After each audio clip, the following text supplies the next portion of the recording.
Good morning. অনু family লাইফস্টাইলে সবাইকে স্বাগত। আশা করি সবাই খুব ভালো আছেন। চলে এসেছে নতুন একটা ব্লগ নিয়ে। আজকে হচ্ছে মঙ্গলবার, সকাল 7টার মতন প্রায় বাজে। তো এখন থেকে ব্লগটা চালু করলাম। তো সুসানার যেহেতু স্কুল আজ থেকে আরম্ভ হয়ে গেছে, তো সেই জন্য সকালে ঘুম থেকে তাড়াতাড়ি যে উঠে বাসি কাজ টুকটাক সেরে নিয়ে তো সুসানার জন্য ভাতটা চাপিয়ে দিলাম। তো ভাতে একটা ডিম সেদ্ধও দিয়ে দিয়েছি একবারে, তো আলাদা করে আর ভাবলাম যে সেদ্ধ করবো না, ভাতেতে দিয়ে দিলে সেদ্ধ হয়ে যাবে। তো ওপাশে ভাতটা বসিয়ে দিয়ে ভাবলাম যে সুসানা সকালে টিফিনেতে এই ধোসা একটু করে দেবো, তো ও ধোসা খেয়েই চলে যাবে। আর না হলে কি করে সুসানা, ও হচ্ছে যখনই স্কুল যাই বলবে আমাকে গরম ভাত দাও, আমি গরম ভাত খেয়ে চলে যাব। তো ওকে যতই বলা হোক যে ধোসা করে দেই বা কিছু বা ইডলি এনে দেবো, তো কিছু খেতে চাই না। তো হচ্ছে যে বলতে থাকে যে আমাকে গরম ভাত দাও, আমি তো গরম ভাতই খেয়ে নেবো। তো সেই জন্যই ভাবলাম যে না, একটু যখন ধোসাটা আছে, ধসার মাওটা, তো ওটাই আমি করে দিই। তো সেই জন্য এই যে ফ্রিজ থেকে বের করে কিছুক্ষণ রাখছিলাম, দেখলাম যে তবুও এখনো ভালোই ঠান্ডা, তো সেই জন্য এই যে বের করে রেখে দিলাম। কিন্তু বের করে রেখে দিয়ে আমি একটু একটু করে চেখে চেখে দেখতেছি, আর গন্ধ হয়ে গেছে নাকি সেটাও দেখতেছি। যেহেতু হচ্ছে এটা মিক্সিং করা থাকে তো বা জল থাকে, তো তো এটা 2-3 দিনের বেশি থাকলে না একটা গন্ধ ভাব চলে এসে, এমনকি টকচাও ভাব চলে এসে, যার জন্য আমি বারবার চেক করে দিচ্ছি। তো ছোটো ছানা খাবে এটা, তো খেয়ে দিয়ে পেট খারাপ করবে, তো সেটা তো মানে কি আর বলবো। যার জন্য আমি বারবার চেক করলাম, কিন্তু না কিছুই হয়নি, না কোনো গন্ধ আর না কোনো হচ্ছে যে টক ভাব এসছে। তো সেই জন্যই ভাবলাম যে চলো যখন ভালো আছে এ করে দিই, না হলে হচ্ছে এটা 2-3 দিনের বেশি থাকলেই এটা নষ্ট হয়ে যায়। তো যেহেতু ফ্রিজে ছিল বা ঠান্ডা ভাবটাও মোটামুটি আছে, তো সে তার জন্যই কিছু হয়নি। তো এই ধারে এই যে সুসানাকেও স্নান করাবো, জল টল গরম করে নিয়ে আমি এই ধারে ধোসাটাও তৈরি করতে দিয়ে দিলাম। তো ধোসাটা আমার তো মানে ভাজা হতে হতে আমি ওই ধারে সুসানাকে স্নানও করে দিতে পারবো। তো সেই জন্য ওকে ওই যে জামা টামাগুলো খুলে দিলাম, দিয়ে এখানে ধোসাটাকে ভাজা চাপিয়ে দিয়ে আর এখানে আলু ভাজাটাকেও চাপিয়ে দিয়েছি। তো সকালবেলাটা খুবই তাড়াহুড়োর মধ্যে দিনটা কাটতে থাকে। তো এধারে ওই যে সুসানাকে আমি সেরে তাই তেল টেল মাখিয়ে পুরো একেবারে স্নান ফানও করে দিলাম, দিয়ে একেবারে একটা গেঞ্জিও পরে দিলাম, যেহেতু ওকে স্কুলে না ঠান্ডা লাগে। আর মিস কি করে হচ্ছে যে পাখা চালিয়ে রাখে, তো আমাকে বলতে থাকে মা খুবই ঠান্ডা লাগে স্কুলেতে।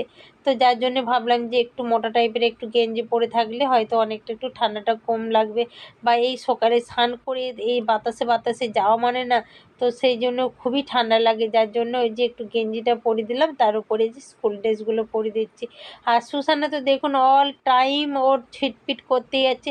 তো এমনিতেও যে আজ বলে আজ না, ও অল টাইম কখনো খাওয়ার সময় বলো বা ফোন দেখার সময় বলো, পড়তে বসার সময়, ও কখনো একভাবে বসে থাকতে পারেনি। ও সব সময় কন্টিনিউ ওর হাত পা চলতে থাকে। কি বাচ্চা ছানারা হয়তো এরকমই হয়, অনেকে হয়তো খুব শান্ত থাকে, কিন্তু সুসানা বলে খুবই দুষ্টু।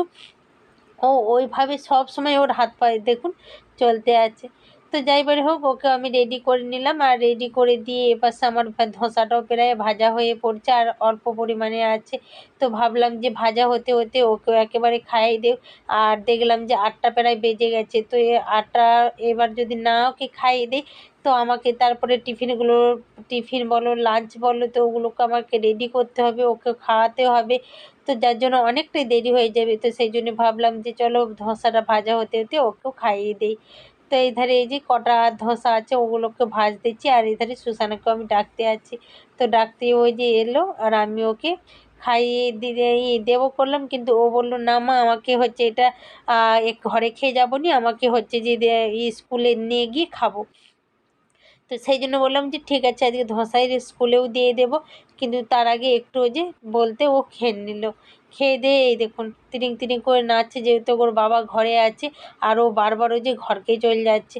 তো ওর বাবা ঘরে থাকলে এই হচ্ছে আমার একটা সমস্যা, তো ওকে রেডি করতে বা খাওয়াতে সব দিকে প্রবলেম। ওর বাবা না থাকলে ও আপনা আপনি এসে নিজে হাতেই তুলে খেয়ে নেবে, কিন্তু ওর বাবা যখন থাকবে না, তো একদমই কথা শুনবে না, ওই শুধু ওর বাবার কাছে গিয়ে বসে থাকবে, গেল করতে থাকবে। তো চলো, আর এইটুকুন আছে ধোসাটা, তো ওটাকে আমি ভেজে টেজে নিয়ে একেবারে আমি টিফিনগুলোকে আমি রেডি করে নিয়ে তারপরে আবার দেখা হচ্ছে।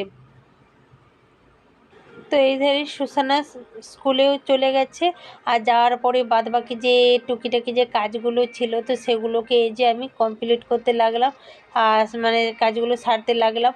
তো কাজগুলো পাখিকে যেহেতু খাওয়ার দেওয়া হয়নি, এমনকি পাখির যে এখানটাও যে পাখির খাওয়ারগুলো চারধারে ছড়াছড়ি হচ্ছিল, আর গেটের মুখের সামনে তো সেগুলোকেও ঝাঁটানো হয়নি। তো সেগুলোকে এই যে কাজগুলোকে সারতে এসে ভাবলাম যে চলো দুটো ঠাকুরের জন্য ফুল রেখে দে, যেহেতু এই ফুলগুলো আজকে ফেলে দেব।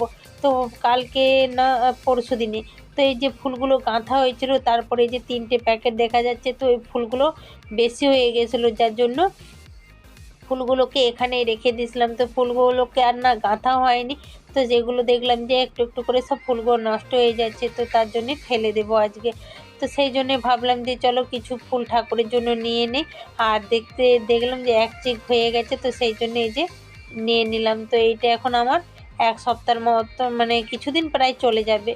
তো এই ধারে আমার কাজ বাজ সেরে খাওয়া দাওয়া কমপ্লিট করে এই যে রান্নার কাজকে এলাম।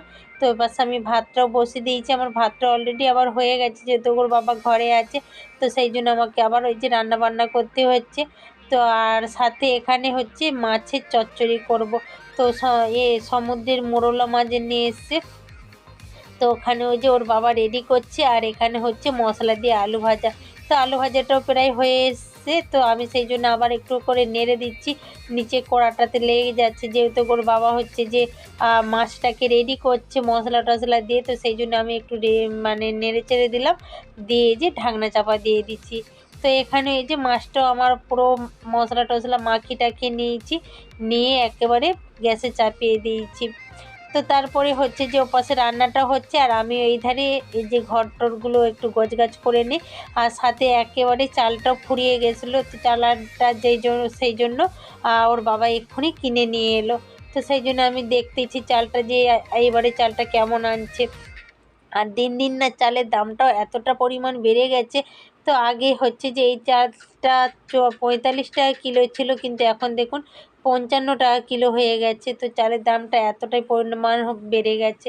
তো দেখলাম যে না মোটামুটি চালটা ভালো, তো দেখা যাক ভাত রান্নার সময় কি অবস্থা হয়। তো সেই জন্য এই যে ভাবলাম যে চলো চলো একেবারে চালটা হচ্ছে যে হাঁড়িতে যে আমার যাতে থাকে সেখানে রেখে দিই, এমনকি ঘর দোরগুলোকে একেবারে টুকটাক সব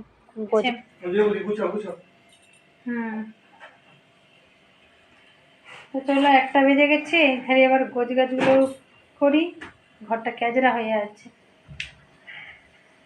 তো এখন বাজে 4টা, আর এই যে এখন দুপুরে যে খাওয়া দাওয়া এঁটো বাসনগুলো ছিল সেগুলোকে না ধোয়া হয়নি, যেহেতু কাজে খাওয়া দাওয়া করতে একটু দেরি হয়েছে। তো তারপরে হচ্ছে যে ওই অবস্থায় এঁটো বাসনগুলোকে রেখে দিয়ে আমিও হচ্ছে সুসানাকে আনতে গেছিলাম, যেহেতু সুসানার বাবার জন্য ভাবলাম 2-1টা জামা কিনে দেবো। তো সেই জন্যই আমাকে যে খাওয়া দাওয়া এঁটো বাসনগুলোকে রেখে দিয়েই ওর বাবার সঙ্গে বেরিয়ে যেতে হলো। তো সে ওর বাবার জামা কাপড় কিনে নিয়ে এই যে বাড়িতে এলাম, তারপরে সুসানার জ্বর, তো এইসব করতে করতে আমার অনেকটাই দেরি হয়ে গেছে। তো এই ধারে হচ্ছে যে ওর বাবার চটজলদি করে আবার দেখুন ওই জামাগুলো গোছাতে লাগলাম। তো এতক্ষণ ধরে ওর বাবা ঘুমাতে ছিল, আর তারপরে হঠাৎ করে যা ফোনটাও এলো, ওর বাবা বললো যে চলো আমার ব্যাগগুলোকে রেডি করে দাও। তো সেই জন্য এই যে জামা কাপড়গুলোকে জাস্ট এক্ষুনি যেগুলো কিনে নিয়ে এলাম তো সেগুলোকেই দিয়ে দিচ্ছি, সাথে এই যে তোয়ালা বা টুকিটাকি যা যাবতীয় জিনিস তো সেগুলোকে দিচ্ছি। যদিও বা এখন অতটা ঠান্ডা নেই, যেখানে যাচ্ছে বললো তো একদমই ঠান্ডা নেই, আর এখানেও তো একদমই ঠান্ডা নেই। তো সেই জন্য সেভাবে কিছু ভারী ভুরি আর দিলাম না। তোর বাবা কাজে যাচ্ছে তো? হ্যাঁ। জুতাটাকে ঠুকবে তো, ভিতরের কি নোংরা।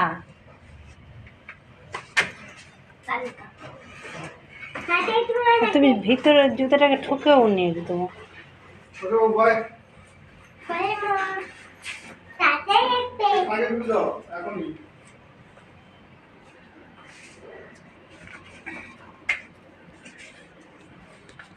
তোর বাবা ঘুরতে যাচ্ছে, কি হলো?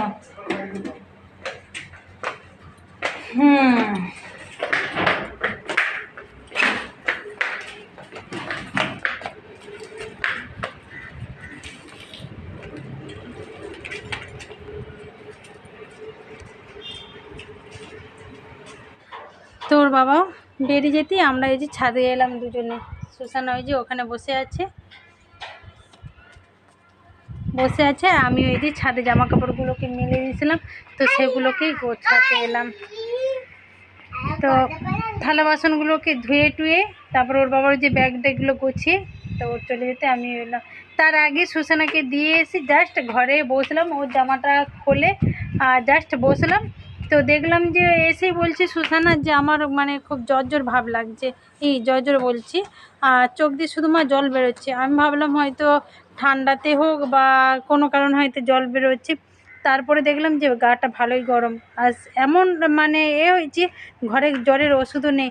তো ছুটে গেলাম, তো সেদিনে আপনাদের দিকে দেখালাম যে জ্বরের ওষুধ একদমই ছিল না, কিন্তু তারপরে আবার ছুটে হচ্ছে যে যদিও ছিল একটুখানি কিন্তু ডেট ফেল হয়ে গেছে, যার জন্য ছুটে গিয়ে আবার হচ্ছে ওষুধটা নিয়ে এলাম, নিয়ে এসে খাওয়ালাম।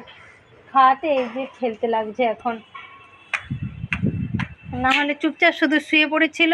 100-র বেশি দেওয়ার 101 হয়ে গেছিলো জ্বর। তো ছুটে গিয়ে আমি আবার ওষুধটা নিয়ে এলাম। তো তখন যখন সুসানাকে স্কুল থেকে আনার সময় হয়তো নিয়ে মানে যদি জানতে পারতাম ওর গাটায় অতটা হাত দিয়ে দেখিনি, আর ও যা স্কুল থেকে বেরিয়েছে ওর বাবার কাছে চলে গেছে।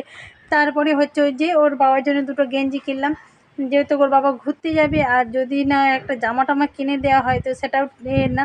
তোর বাবা বলছিল যে না না কোনো জামা টামা যা আছে এতেই হয়ে যাবে, কিন্তু তো ভাবলাম যে একটু ঘুরতে যখন যাচ্ছে তো একটা নতুন না জামা কাপড় পরলে মানে হলে তো হয়নি। তো সেই জন্য ওর বাবা কিছুতেই নেবেনি, তো আমি জোর করে দুটো জামা, দুটো গেঞ্জি আর দুটো প্যান্ট কিনে দিলাম। তো সেগুলোই নিয়ে গেছি, আর দু একটা জামা এক্সট্রা দিয়েছি, যেহেতু খুব একটা ঠান্ডা না, তো সেই জন্য হচ্ছে যে কোনোটা জ্যাকেট ফ্যাকেট নেয়নি, তবু জোর করে একটা টুপি দিয়েছি যদি ঠান্ডা ফান্ডা খুব একটা লাগে, তো টুপি দিয়েছি। তো এই টুকিটাকি জামা কাপড় নিয়েও চলে গেছে। তো যাই পরে হোক, তো তখন হচ্ছে যে সুসানাকে অতটা দেখা হয়নি যে শরীরটা। তারপরে এসে দেখলাম মানে কিছুক্ষণ শোয়ার পরে দেখলাম যে গাটা খুব মানে গরম, আর চোখ দিয়ে শুধু জল পড়ছে।